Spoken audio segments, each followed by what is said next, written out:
I'm Zibby Owens, and this is Moms Don't Have Time to Read Books. As a mom of 4 kids in New York City and a writer myself, I know all too well how short everyone is on time, so I'm here to help.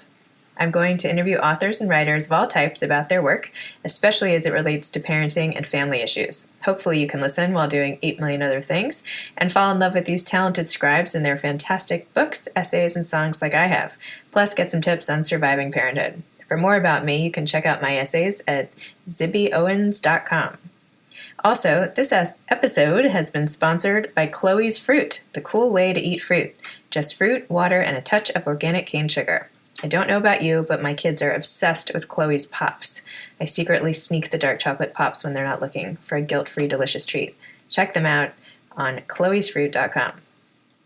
I'm super excited to be interviewing a wonderful friend of mine today, Lea Carpenter. Lea and I went to business school together and bonded as 2 writers in a sea of consultants. Lea has since published an incredible book called 11 Days, published by Knopf, and has a new book coming out this summer. So welcome, Lea Carpenter. Thank you. Thank you so much for having me. So Lea, tell me more about your background in terms of where you grew up. How did you end up in New York? I grew up in Wilmington, Delaware, kind of in the middle of nowhere with a lot of siblings and dogs and horses, and it was a very quiet childhood. I didn't know if I would end up in New York. I used to come here with my mother, on special occasions, and we would go out for lunch or go to FAO Schwartz or go to the bookstore, go to the theater. So I always, knew about New York. And then when I was an undergrad, I really loved the theater and thought maybe my future would be in the theater. And if you love the theater, you come to New York City. So I really didn't know what I was doing, but I came here kind of with the long-term goal of doing something in the theater, but ended up getting a job kind of working in the literary world. And so I hung around there for a while. And tell me more about that, your entrance into the literary world. How did you get into writing? It started with my hearing a rumor that Francis Ford Coppola was starting a literary magazine, and I wanted to get involved with that. So I relentlessly hounded the woman who had been appointed the editor until she agreed to hire me as her assistant. And the two of us worked together to figure out what we were doing, which was essentially starting a very small business, but a business nonetheless, which had a literary component. And when I went through that process, I realized that maybe what I wanted to do was be an editor. And we were lucky because we had, among other people working with us, we had hired this freelance copy editor who was Susan Sontag's personal copy editor. She said even when Susan Sontag wrote a postcard, she would hand it to this woman, Carla, to copy edit it for her. But I learned there how to copy edit, how to work with writers, what it means to edit a piece, how to read short fiction, which was something that I hadn't focused on before. And I sort of got in my head the idea that Francis Coppola was always saying that a good movie is usually based on a very simple story. And he had lots of examples. And his goal was to create a magazine that would publish short stories, some of which would go on to be films. And that was really the start. And then as you know, I went to business school. I don't know how I got in, but I went to business school nonetheless, because at that time I thought maybe what I want to do is start another magazine, a larger magazine. I liked the idea of working with writers, but I didn't really know in what capacity I would do that. After business school, I got a job at another literary magazine called the Paris Review, which I entered into at a very tricky time. The founding editor of the magazine, George Plimpton, had just died, and it was an interesting experience. I used to say it was, at the time, everyone who knew me said, "Oh, this is the perfect job for you." And I used to say I felt like I was dating someone where everyone said, "Oh, he's the perfect guy for you," and then I would go home and like he'd beat me up and do drugs because it was an excruciating time. It was hard work, and I realized I was not, trying to help shepherd this iconic literary magazine. I was really trying to desperately beg people for money so that we didn't go bankrupt. So that was an incredible learning experience, and I then went on to work as a speechwriter for a politician, and thought maybe that was the right avenue for my skill set. And it was during that time that 11 Days, was born. It's probably too long of a story to go into, but the short version is I was working with this politician and writing a book with him, and we had to get an agent. And while we were writing that book, the politician got sick, and the book got put on hold. But that agent took me to lunch and said, "You should write your own book. I've seen your work, and you should write a book." And I kind of thought, I think I'm an editor, not an author. And then he dared me. He said, I dare you to try and write 10,000 words under your own name. And he gave me a deadline. He said, if you can write 10,000 words under your own name, I will represent you. Because he was sort of representing the politician, not me. And he gave me a deadline for those 10,000 words, which was May 3rd, 2011. My father had died. My father had been in the military, so I was reading at that time everything I could about the military. I was newly interested in a subject I had not had a lot of interest in before, and just reading everything I could, particularly on the subject of special operations, because of what my father had done. And one of the books I read was called Lone Survivor, and by Marcus Luttrell, who was a Navy SEAL, who went missing for a period of time in Afghanistan. And that was all, interesting. But the part of the book that really, broke my heart was when he came back from Afghanistan. He arrived at his house in Texas, and he saw what had gone on in that house while he was gone. And what had gone on in that house was everyone in that town had come to help take care of his mother in particular, and they had brought food, and it was sort of like a wake, and the house filled up with people. In fact, the house filled up with so many people, if I'm remembering correctly, that they built a second structure on the property to help kind of contain this vigil. And I remember thinking at the time, how would I feel if I was in that house, if my son was missing and I was in that house? And I answered the question, I would want to get out of the house. So I thought I would write 10,000 words about a woman whose son is missing, who has to get out of the house, and so she goes for a jog.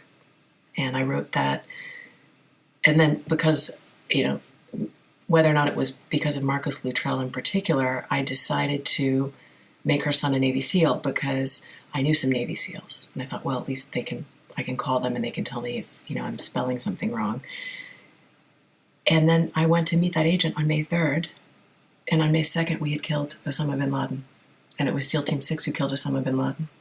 So I sat down to meet him, and I said, here are my 10,000 words. And he said, what is it about? I said, it's about Navy SEALs. He said, oh my God, you're kidding me, da-da-da. They were on the cover of every newspaper. I said, I'm actually serious. That's what I wrote about. On the basis of that 10,000 words, he said, if you write another 20,000, I want to take this out to publishers. Because suddenly there was this sort of SEAL, suddenly everyone knew what a Navy SEAL was. So I ended up writing 40,000 words, which is not a book, but was enough. And on the basis of that 40,000 words, we sold the book to Knopf. That was the start of the journey. That's amazing. That's an amazing story. I didn't even know that background. Well, and then what happened was I actually had to write a book because I had a contract. And that August of 2011, I got pregnant, which was not planned. So suddenly I had an even bigger deadline than the book, which was I was about to have my second son. And I thought, I've got to write this book before I deliver this baby.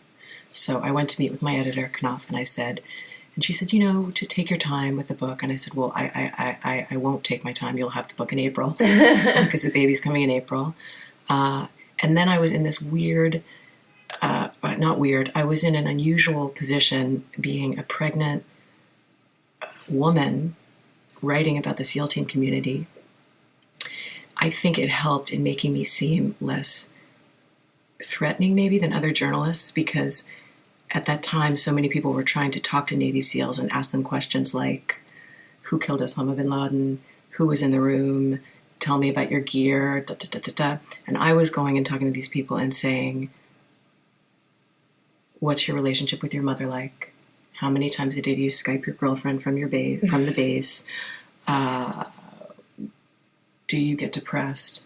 And almost without exception, you know, after someone's talked to you about their mother, their girlfriend, and their, you know, the fact that they use whatever they use to manage their bad days, almost invariably, I would then say, thank you very much.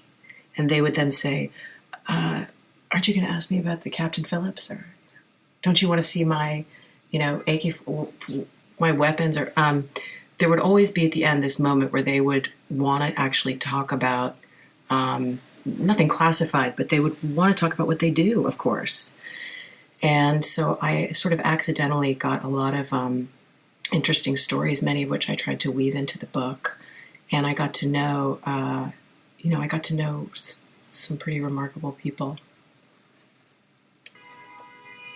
I want to talk a little more about 11 Days and your beautiful writing in it. I'm going to read a passage from page 131 of the hardcover when the mom is on her way, Sarah is on her way to find Jason, having been notified that something's up and she has to take a plane and go rescue him. And as a mom, the feeling of what she must be going through emotionally, having to get on a plane and travel, knowing that, you know, is her son alive? Is everything okay? Anyway, this is what you wrote, which is beautiful.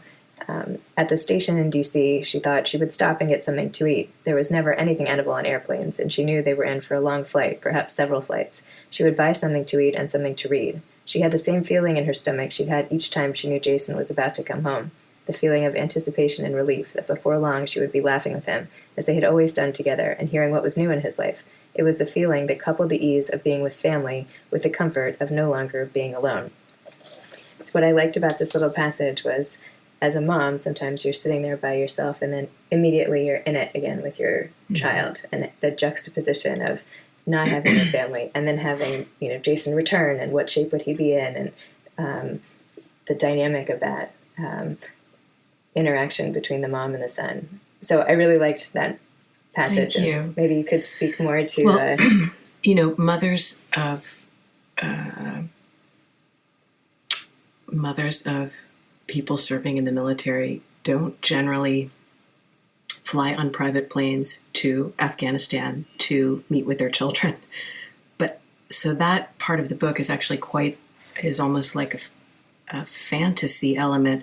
But I wanted to take a mother to the battlefield. You know, another very famous book that had a huge impact on me is a book called Black Hawk Down, which was also made into a movie. And that book opens with the line, Sergeant Matthew Eversman puts on his helmet. And I opened 11 Days with the line, you know, in the bedroom, Sarah puts on her running shoes. I wanted to weave throughout the book, this idea that the mother is the warrior. She is the warrior because we all are fighting the battle of being mothers. And I thought, if I really want to take that to conclusion, she's going to have to go there. I have to take her to the Middle East.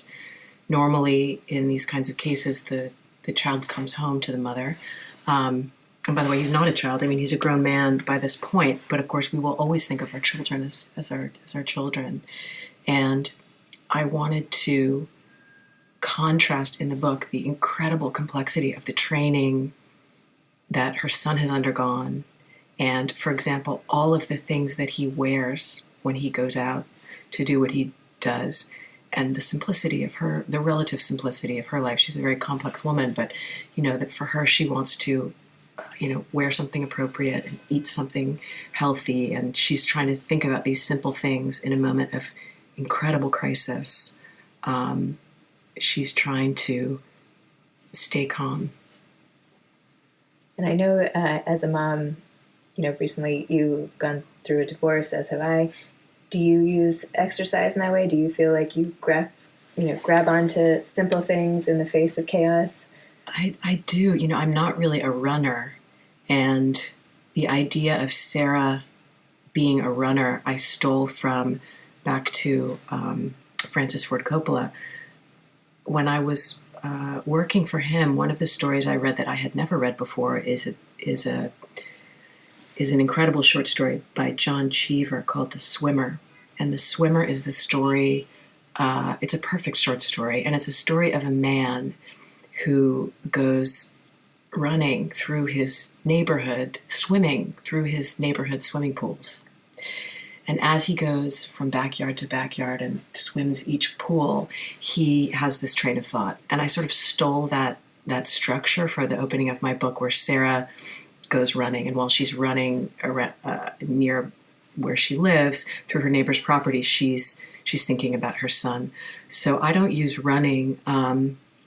I don't use meditation, which I probably should, but I do use exercise. I do feel that is a simple way for me to do one thing that I can do. And then if I do nothing else the whole day, I feel I've done that. It's a way of having some kind of routine, because our days as parents, as you well know, are hard to predict. What do you think is one of the hardest parts of parenting, at least right now? Your sons are... My sons are 9 and 5. When I was little, my best friend's mother... Yesterday, my 9-year-old told me that he knows what it means when someone puts up their middle finger.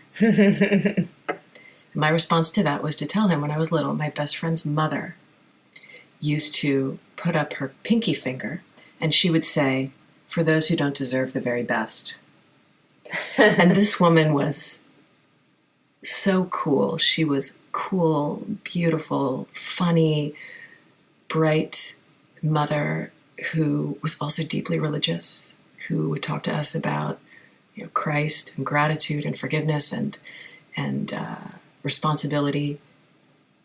But always what I remember and what I think about when I think of her was that pinky finger, holding up that pinky finger for those who don't deserve the very best.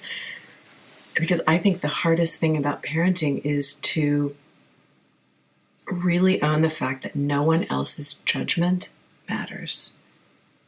That we feel judgment, I feel judgment, whether it's from, other parents or teachers or coaches or, to kind of say, what matters and who matters, is my ethical arrangement, my ethical contract with myself.